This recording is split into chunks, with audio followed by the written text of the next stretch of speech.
एक नगर सेठ थे। अपनी पदवी के अनुरूप वे अथाह दौलत के स्वामी थे। घर, बंगला, नौकर चाकर थे। एक चतुर मुनीम भी थे जो सारा कारोबार संभाले रहते थे। किसी समारोह में नगर सेठ की मुलाकात नगर वधू से हो गई। नगर वधू यानी शहर की सबसे खूबसूरत वेश्या। अपने पेश की जरूरत के मुताबिक नगर वधू ने मालदार व्यक्ति जानकर नगर सेठ के प्रति सम्मान प्रदर्शित किया। फिर उन्हें अपने घर पर भी आमंत्रित किया। सम्मान से अभिभूत सेठ दूसरे तीसरे दिन नगर वधू के घर जा पहुंचे। नगर वधू ने आतिथ्य में कोई कमी नहीं छोड़ी। खूब आवभगत की और यकीन दिला दिया कि वह सेठ से बेइंतहा प्रेम करती है।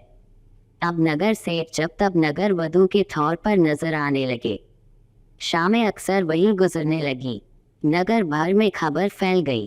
काम धंधे पर असर होने लगा।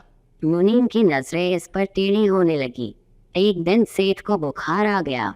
तबीयत कुछ ज्यादा बिगड़ गई। कई दिनों तक बिस्तर से नहीं उठ सके।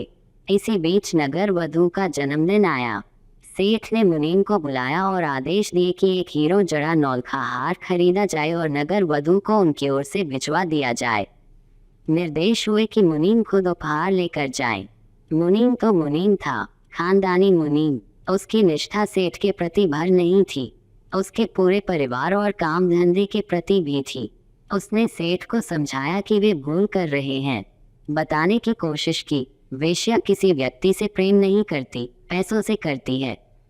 मुनीम ने उदाहरण देकर समझाया कि नगर सेठ जैसे कई लोग प्रेम के भ्रम में वहां मंडराते रहते हैं। लेकिन सेठ को न समझ में आना था, न आया। उनको सख्ती से कहा कि मुनीम नगर वधू के पास तोहफा पहुंचाएं। मुनीम क्या करते, एक हीरो जड़ा नौलखा हार खरीदा और नगर वधू के घर की ओर चल पड़े। लेकिन रास्ते भर वे इस समस्या को निपटाने का उपाय सोचते रहे। नगर वधू के घर पहुंचे तो नौलखा हार का डब्बा खोलते हुए कहा, ये तोहफा उसकी ओर से जिससे तुम सबसे अधिक प्रेम करती हो। नगर वधू ने फटाफट 3 नाम गिना दिए। मुनीम को आश्चर्य नहीं हुआ कि उन 3 नामों में सेठ का नाम नहीं था। निर्विकार भाव से उन्होंने कहा, देवी, इन 3 में तो उन महानुभाव का नाम नहीं है जिन्होंने यह उपहार भिजवाया है। नगर वधू की मुस्कान गायब हो गई। सामने चमचमाता नौलखा हार था और उससे भारी भूल हो गई थी। उसे उपहार हाथ से जाता हुआ दिखा। उसने फौरन 13 नाम गिनवा दिए। 13 नाम में भी सेठ का नाम नहीं था। लेकिन इस बार मुनीम का चेहरा तमतमा गया। गुस्से से उन्होंने नौलखा हार का डब्बा उठाया और खट से उसे बंद करके उठ गए। नगर वधू गिड़गिड़ाने लगी। उसने कहा कि उससे भूल हो गई है। लेकिन मुनीम चल पड़े। बीमार सेठ सिरहाने से टिके मुनीम के आने की प्रतीक्षा ही कर रहे थे। नगर वधू के उत्तर की प्रतीक्षा कर रहे थे। मुनीम पहुंचे और हार का डब्बा सेठ के सामने पटकते हुए कहा, लो अपना नौलखा हार, न तुम 3 में न 13 में। यूं ही प्रेम का भ्रम पाले बैठे हो। सेठ की आंखें खुल गई थी। इसके बाद वे कभी नगर वधू के दर पर नहीं दिखाई पड़े।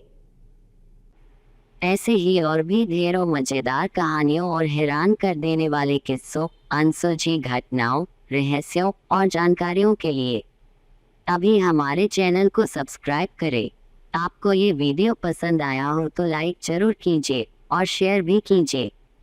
नोटिफिकेशन के लिए बेल आइकन को दबा दें ताकि लेटेस्ट अपडेट आपके पास सबसे पहले पहुंचे।